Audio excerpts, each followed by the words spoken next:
Praise the lord. దేవునికి మహిమ కలుగును గాక. క్రీస్తు నామంలో మీ అందరికీ శుభాలు తెలియజేస్తున్నాను.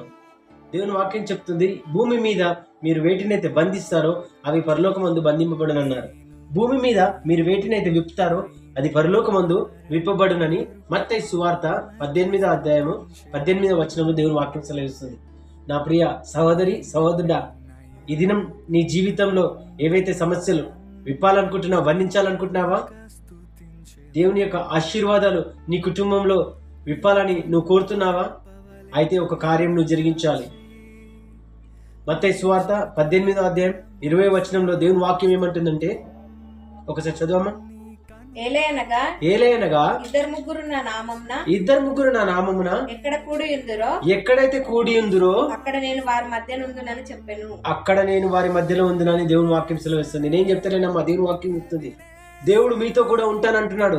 మీ కుటుంబంలో ప్రార్థన జీవితం కలిగి జీవిస్తే, స్తుతించి ఆరాధించి ఆయనను మరపరిస్తే, ఆయన నీ యొక్క ఆశీర్వాదాలు, పరలోకమైన ఆశీర్వాదాలు, యోబు యొక్క ఆశీర్వాదాలు, అబ్రహాము యొక్క ఆశీర్వాదాలు దేవుడు నీ కుటుంబాన్ని కలిగజేస్తాడు.